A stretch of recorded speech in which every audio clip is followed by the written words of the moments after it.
Y continuamos en CAE la noche, y como dijimos en la parte introductoria, la disminución de la inflación que alcanzó a 0.20% negativo durante el pasado mes de mayo, pues ha hecho que el Banco Central pues apuntale a través de medidas monetarias para incentivar el crecimiento económico, lo que va a ser el desempeño de la economía dominicana para este segundo semestre. Y el propio Banco Central ya había advertido que si la inflación regresaba al rango meta de 4% más o menos 1, pues tomaría estas medidas de incentivo monetario para mejorar o apuntalar las decisiones de consumo e inversión, como ya lo ha venido haciendo. Y es que esta tríada, estas tres medidas de reducir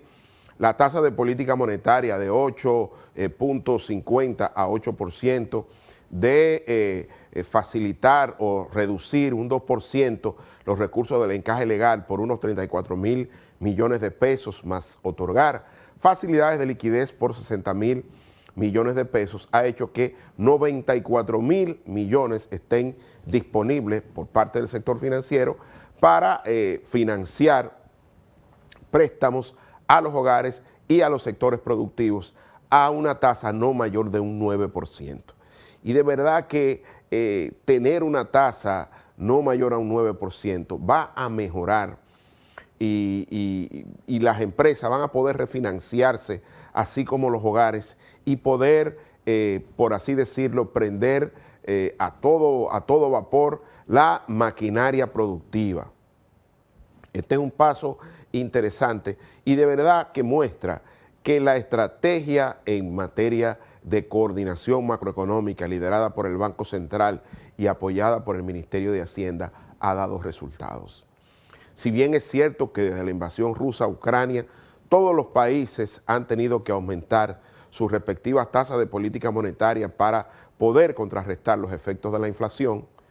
es cierto también que la estrategia llevada por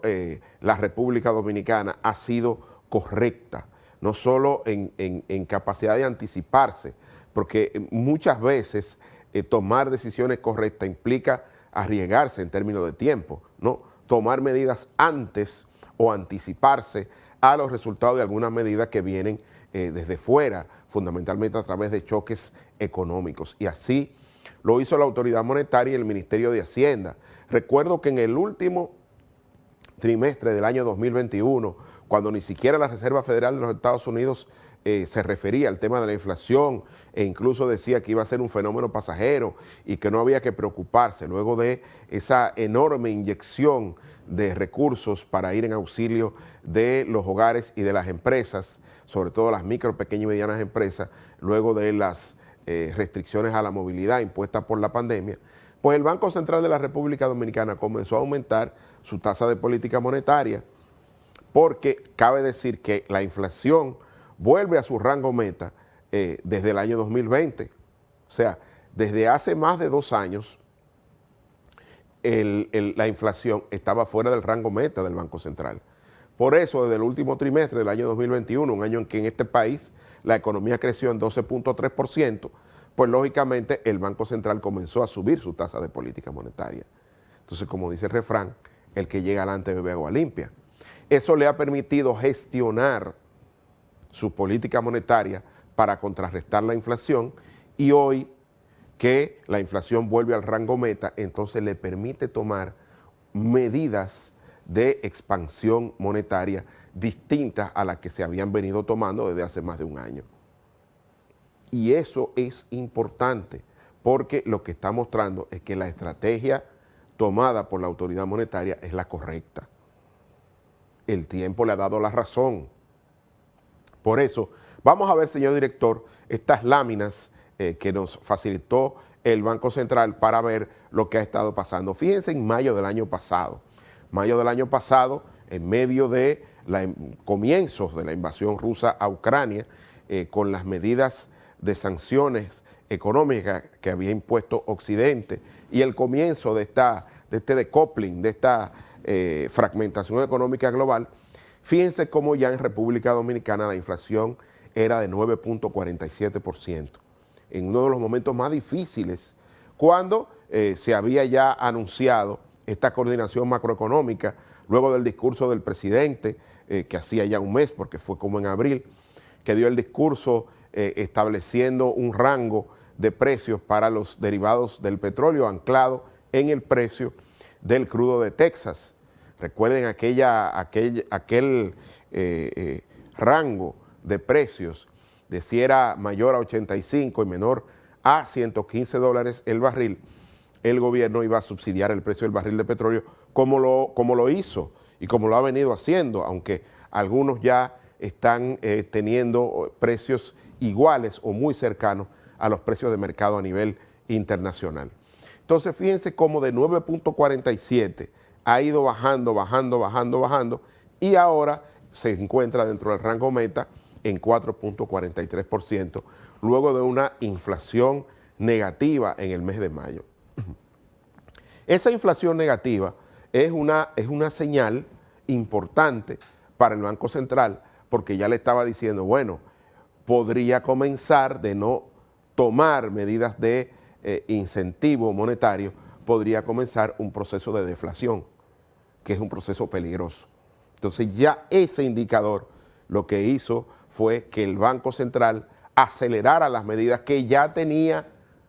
y que ya había anticipado que iba a producirse dentro de su estrategia monetaria, y lógicamente esta señal de la inflación a mayo pues aceleró esas medidas, esas tres medidas que expliqué para incentivar monetariamente el crecimiento económico en este segundo semestre del año. Vamos a seguir, señor director. Pero fíjense qué interesante, porque también la inflación subyacente, que es la inflación pegajosa y que le explica más el precio de los servicios y con aumentos sectoriales de sueldos y salarios que se han pactado en el Comité Nacional de Salarios, pues esta ha sido más difícil de combatir, no solo en el país, sino en todo el mundo, y también se redujo de 5.83 a 5.51. Al igual que en Estados Unidos, la inflación subyacente en República Dominicana está por encima de la inflación general. Pero eso es un tema global, porque, como dicen los norteamericanos, esa es la inflación pegajosa, la inflación más difícil, que sube después que la inflación general, pero cuando se reduce también después de la inflación general. Pero vamos a ver en el sector de alimentos y bebidas no alcohólicas cómo ha impactado esta inflación. Fíjense que este es el sector más relevante para los quintiles de ingresos 1 y 2, que son los sectores más con ingresos más bajos, porque destinan una mayor cantidad de sus recursos o ingresos laborales para comprar alimentos y bebidas no alcohólicas. Mira aquí,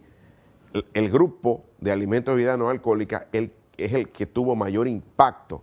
en la reducción de la inflación, con 0.63% negativo. Eso implica que los bienes de la canasta básica se han reducido fuertemente o se redujeron fuertemente en el mes de mayo. Vamos a ver, señor director, otro sector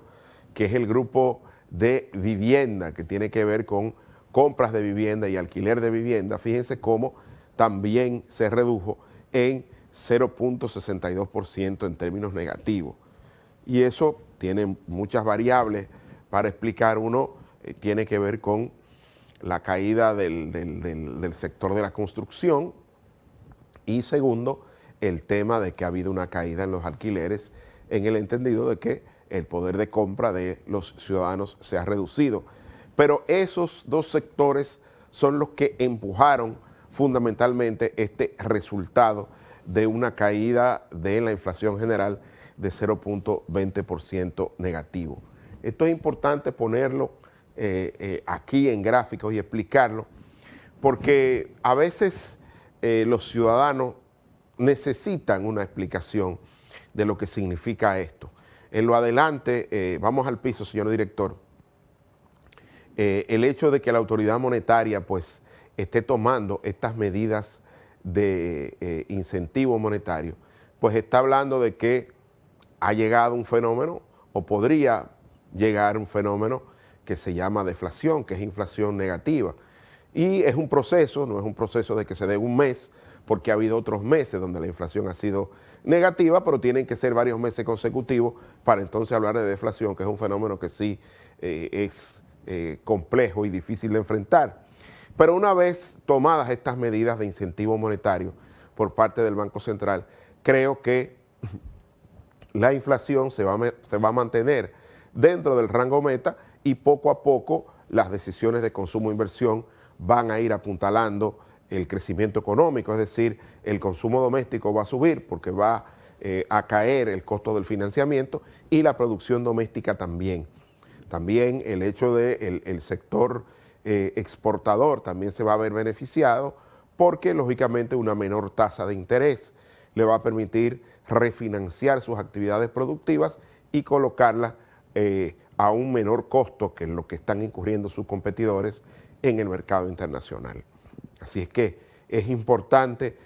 hablar de esta medida y del impacto que va a tener en el aumento del consumo doméstico y cómo va a mejorar la actividad económica en este segundo semestre del año y alcanzaremos un crecimiento económico en torno a un 4%, por debajo del producto potencial, con lo cual estas medidas que ha tomado el Banco Central las puede tomar porque no hay amenaza o no hay probabilidad de sobrecalentamiento de la economía, porque vamos a crecer por debajo del producto potencial, pero muy por encima del crecimiento promedio de la región en Latinoamérica. Además, con reservas internacionales netas por encima de los 16.000 millones de dólares, tampoco hay ningún riesgo de que el signo monetario dominicano se devalúe fuertemente, ni nada de eso. Creo que se han tomado medidas muy sopesadas y medidas que van a mejorar el desempeño económico en este segundo semestre del año. Y es importante señalarlos, ojalá que los voceros gubernamentales pues también comiencen a hablar de que los hogares, las empresas ya pueden ir a sus respectivas instituciones financieras de las cuales son clientes para ver la posibilidad de refinanciar sus actividades productivas y también mejorar el consumo. Eso va a acelerar la caída de la tasa de interés de forma rápida, el hecho de que estos 94.000 millones que facilitó la autoridad monetaria al sistema financiero nacional para ser prestados a hogares, a sectores productivos, a una tasa no mayor de un 9%, cuando estamos viendo que la tasa promedio que existía, la tasa activa promedio que existía en la banca múltiple antes de estas medidas era en torno a 15.5%. O sea, estamos hablando de que vamos a tener tasas de interés por debajo de un solo dígito en momentos donde el resto del mundo y el resto de la región de Latinoamericana pues tendrían acceso a tasas de interés muy superiores a un 9%. Así es que queríamos traer eso en este primer comentario y vamos a la pausa y seguimos aquí analizando al regreso lo que está pasando en el mercado del petróleo y todas las decisiones que se han estado tomando en la OPEC Plus ahora este fin de semana.